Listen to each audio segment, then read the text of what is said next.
लिहू शकतेस ना बेटा, काहीच प्रॉब्लेम नाही. तुमच्या रिजनल पॉलिटिकल पार्टीज डिमॉलिश होऊन जातील ना. तुमच्याकडे सिंगल मोनोटोनस पार्टी क्रिएट होईल. 1967 पर्यंत लक्ष द्या, फार महत्वाचं सांगतोय. 1967 पर्यंत आपल्या भारत देशामध्ये सिंगल मोनोटोनस पार्टी होती. It was a consider to be as a Congress. ठीक आहे. ती सिंगल पार्टी होती म्हणून तुमच्याकडं सायमल्टेनियसली इलेक्शन एक्झिक्यूट करायला काही हरकत नव्हतं.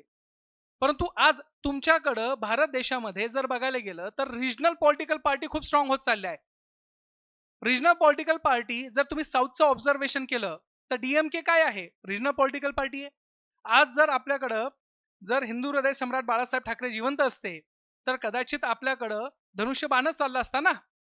मग अशा पद्धतीने रिजनल पॉलिटिकल पार्टीज ह्या खूप स्ट्रॉंग असतात जेव्हा तुम्ही एखाद्या इलेक्शनचा कॅम्पेन करतात. बिहारमध्ये बघा ना, प्रॉब्लेम काय झाला? रिजनल पॉलिटिकल पार्टी तेवढी काय नव्हती, स्ट्रॉंग नव्हती. ती स्ट्रॉंग होती तर कोणाच्या स्वरूपामध्ये? वरदहस्त कोणाचा होता? पर्टिक्युलर बीजेपीचा. मग हे काय होतं की तुमच्या रिजनल पॉलिटिकल पार्टीला हार्म पोहोचत असतं. येते लक्षात? हे ह्या पण गोष्टी तू टाकू शकते बेटा, काहीच प्रॉब्लेम नाही. ठीक आहे, चलो पुढचा क्वेश्चन घेऊया. राष्ट्रीय मागासवर्गीय आयोगाचे वैधानिक संस्थेतून संविधानिक संस्थेत रूपांतर झाल्यानंतर त्याची भूमिका काय आहे यावर काय करा, चर्चा करा. परत एकदा क्वेश्चन वाचतोय, नीट व्यवस्थित लक्षात घ्या. आपल्याला कोणाबद्दल अभ्यास करायचा आहे इथं? राष्ट्रीय मागासवर्गीय आयोगाबद्दल. राष्ट्रीय मागासवर्ग, national commission for backward classes. मग या संदर्भामध्ये तुमच्याकडं ह्या आयोगाचे वैधानिक संस्थेतून कशामध्ये कन्वर्ट झाले? त्यांचं संविधानिक. पहिले तुमचं स्टॅट्युटरी प्रोव्हिजन होतं ते काय झालं? तुमचं कॉन्स्टिट्युशनल प्रोव्हिजन मध्ये कन्वर्ट झाले. मग अशा वेळेस त्या स्वरूपाच्या बाबतीमध्ये त्याची असलेली भूमिकेमध्ये काय बदल निर्माण झालेला आहे हा आपल्याला गोष्टीवर काय करायची आहे लेकरांनो? चर्चा करायची. इंग्लिशमध्ये वाचतोय, थोडं व्यवस्थित समजून घ्या इंग्लिश मिडियमच्या स्टुडंटनी. Discuss the role of the national commission for the backward classes in the wake of its transformation from statutory body to constitutional body. मग अशा पद्धतीने ज्यावेळेस आपण बघतो तर त्यावेळेस आपल्याला सरळ सरळ तुमचा असलेला लोकस आपल्याला माहिती आहे काय घ्यायचं आहे? संविधानिक संस्था. काय घ्यायचं आहे? संविधानिक संस्था. कॉन्स्टिट्युशनल बॉडीजवर क्वेश्चन आहे. फोकस काय करायचं आहे? National commission for backward classes हे आयोग, त्याची असलेली भूमिका काय? एकदम सिंपल क्वेश्चन आहे, एकदम सिंपल स्ट्रेट फॉरवर्ड क्वेश्चन आहे. क्वेश्चनला फक्त यांनी काय केलेलं आहे? घुमून फिरून विचारलेलं आहे. हे घुमून फिरून विचारलं जरी असेल तरीही आपल्याला फोकसमध्ये काय करायचं आहे? डिमांड ऑफ द क्वेश्चन हे सांगते you have to be explain the function of the national commission for backward classes आणि त्या स्वरूपाच्या बाबतीमध्ये त्याची भूमिका कशी आहे आणि त्या भूमिकेतून आपण काय साध्य करू शकतो हे आपल्याला करायचं आहे. साहजिकच आहे क्वेश्चन कॉन्स्टिट्युशनल प्रोव्हिजनच्या रिलेटेड आहे. तिथं 100% तुम्हाला त्या प्रकारच्या असलेल्या संदर्भामध्ये आकडेवारी किंवा त्याच्या कॉन्स्टिट्युशनल अमेंडमेंटची लिहिण्याची अपेक्षाच आहे. मग या स्वरूपामध्ये मी इथं काय केलं की मागासवर्ग आयोगाचा पहिले सुरुवातीला कशाचा आधार होता? त्याला कायद्याचा आधार होता. It was a frame by way of a law. 1993 मध्ये national commission of backward classes law आपण तिथे बनवला होता. 1993 मध्ये 2018 मध्ये आपण काय केलं? कोणती घटना दुरुस्ती केली मित्रांनो? आणि त्याला आपण कशाचा दर्जा दिला? कॉन्स्टिट्यूशनचा दर्जा दिला. स्टॅट्युटरी बॉडीवरून ती आता कोणती बॉडी झाली मित्रांनो? संविधानिक बॉडी झाली, म्हणजे त्याला आपण कॉन्स्टिट्युशनल बॉडी म्हणतोय, बरोबर? मग अशा वेळेस हा जो काही बदल दर्जा देण्यात आला आहे त्यामुळे भारतातील काय झालेलं आहे? सामाजिक आणि शैक्षणिक दृष्ट्या मागासवर्गीय हितांचे संरक्षण करण्यासाठी एक आवश्यक संस्था बनलेली आहे. मी इथं काय केलंय? इस्टॅब्लिशमेंट आणि त्याचं असलेलं इम्पॉर्टन्स कळालं? एकदम सिंपल इंट्रोडक्शन. काही वेगळं आहे का?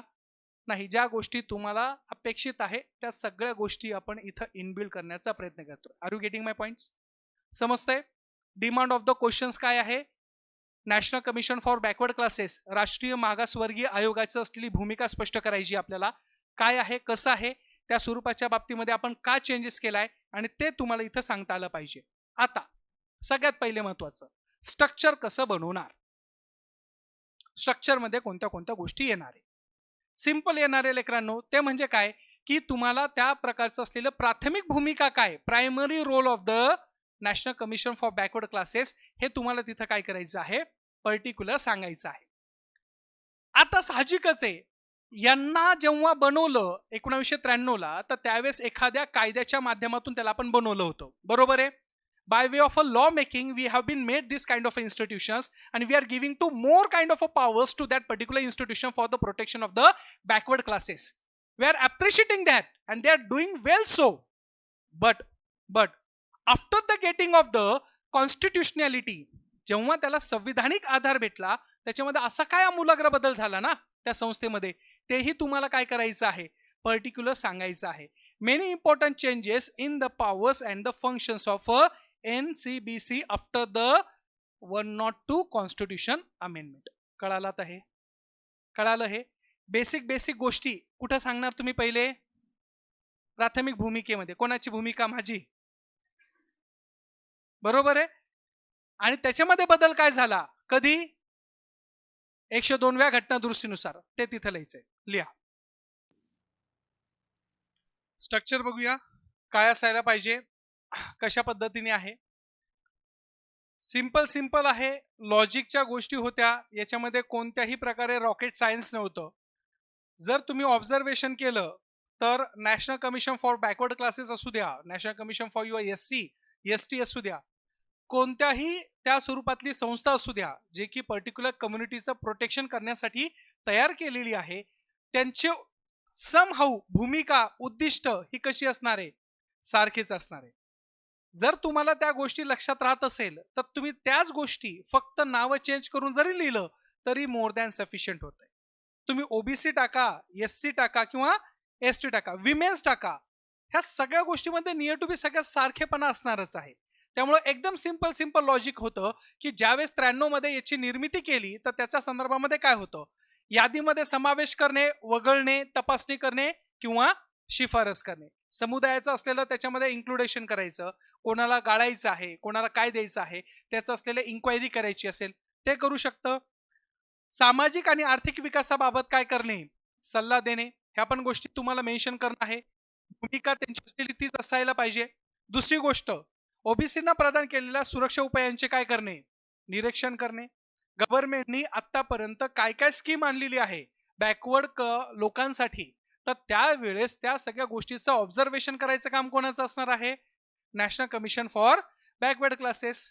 मग मागासवर्गीय आयोग त्या सगळ्या गोष्टी चेक करतं की नाही, मग याद्या तपासणं असेल, कोणाला इन्क्लूड करायचंय, कोणाला एक्सक्लूड करायचंय, कोणत्यापर्यंत योजना गेल्या नाही, त्या योजनामध्ये काय बदल करायचा आहे, हे सगळं त्यावेळेस आपण केलेल्या बेसिक गोष्टी आहे.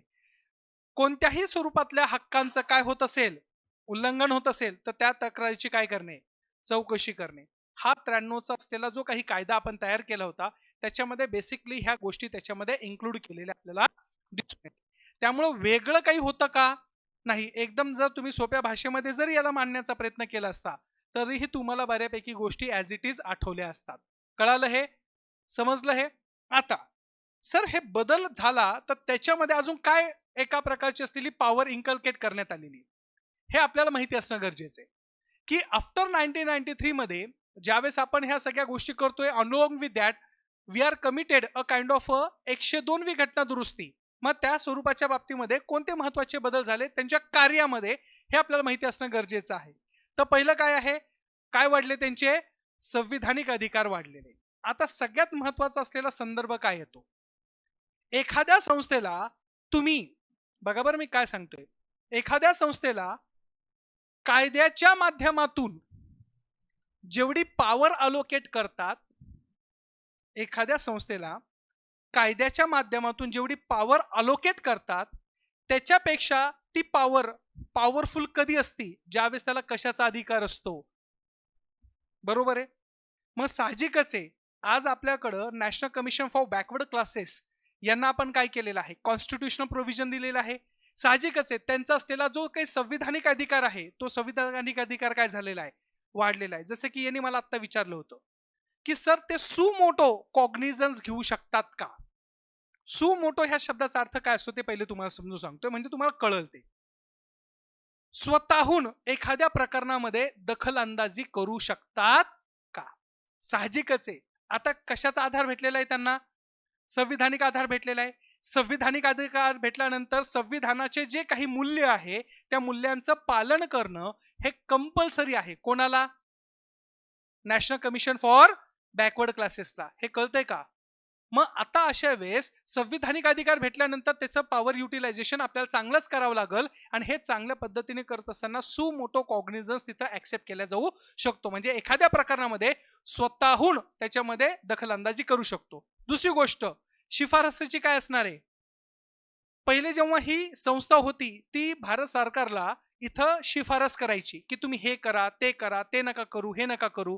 भारत सरकार कधी ऐकायचं, कधी ऐकायचं नाही. आता ऐकावंच लागणार आहे, बंधनकारक केलेले. हा परिणाम झालेला बरं, हा सगळ्यात मोठा परिणाम झालाय आणि it's not a small things, it's a big things. की एखाद्या संस्थेला तुम्ही डिरेक्टली कशातून पॉवर देताय? कॉन्स्टिट्यूशन मधून. कॉन्स्टिट्यूशन मधून पॉवर देणं म्हणजे सोपं नाहीये. तेवढी सगळ्या गोष्टीची असलेली अंमलबजावणी करण्याचा असलेला अधिकार त्या संस्थेकडे यायला सुरुवात होतो. लास्ट काय आहे? कामाची व्याप्ती वाढलेली, सांगायची गरज नाहीये. हे सगळे तुम्ही इंग्लिशमध्ये पण, English constitutional powers, binding nature of a recommendation, expand the scope of work, ह्या सगळ्या गोष्टी मी खूप एक्सप्लेन केलेल्या आहे तुमच्या असलेल्या पर्टिक्युलर पीडीएफ मध्ये. परंतु सध्या पुरतं फक्त तुमचं असलेलं डोक्यामध्ये हे असायला पाहिजे की ह्या गोष्टी जर तुम्ही मेन्शन केल्या असता तरीही मोर दॅन सफिशियंट होत्या. समजतंय? निष्कर्षावर जाऊ. काय आहे? विस्तारित कार्यकाळ आणि वाढत्या अधिकारामुळे तुमचं national commission for backward classes या समुदायाचे हक्क, हितसंबंध संरक्षण करण्यासाठी समाजाच्या विविध क्षेत्रात प्रभावी प्रतिनिधित्व आणि कल्याण सुनिश्चित करण्यासाठी अधिक सुसज्ज आहे. आणि हे करत असताना आपण त्याला कॉन्स्टिट्यूशनच्या माध्यमातून पॉवर दिल्यानंतर तो अजून इफेक्टिव्हली वर्क करायला सुरुवात केलेली आहे. Means we are ready to give the all kind of such powers by way of a constitutional amendment, and surprisingly National Commission for Backward Classes is doing well things. खूप छान पद्धतीने कामं करायला लागलेलं आहे. For the protection of the backward classes, for the promotion of the backward classes, with respect to specifiedly backward classes महिलांचा उद्धार करण्यासाठी हा एक पर्टिक्युलर चांगला प्रयास म्हटला गेलेला आहे. निष्कर्षामध्ये तुम्ही टाकू शकतात. किंवा जर तुम्हाला एखाद्या वेळेस पेपरमध्ये असं आढळलं की नॅशनल कमिशन फॉर बॅकवर्ड क्लासेसनी एखाद्या गोष्टीचा रिपोर्ट भारत सरकारला सादर केलेला आहे आणि त्या रिपोर्टमध्ये काही वैशिष्ट्य सांगितलेली असेल तर ते वैशिष्ट्य तुमच्याकडं नोट्सच्या स्वरूपामध्ये असू द्या बरं मित्रांनो, जेणेकरून तुम्हाला त्या सगळ्या गोष्टी तिथं तुमच्या उत्तरामध्ये विचारल्या जाऊ शकतात. येतं लक्षात? हे तुम्ही बघा, आपण सिलेबसच्या प्रत्येक पॉइंटवर क्वेश्चन घेतोय. तुम्ही ऑब्झर्व करा, सिलेबसच्या प्रत्येक पॉइंटवर क्वेश्चन घेतोय. National commission for backward classes सध्या खूप चर्चेमध्ये होता. घेतला क्वेश्चन, हा आपल्याला प्रयास करायचा आहे. दबाव गटावर मुद्दामून घेतला जरांगे पाटील, मुद्दामून तो क्वेश्चन येण्याची शक्यता जास्त आहे. तुम्ही प्रत्येक क्वेश्चन बघा, it's related with your current situations. One nation one election, same त्या प्रकारचे क्वेश्चन्स आहे की जे की तुमच्या एक्झामसाठी महत्वाचे. ठीक आहे, चलायचं.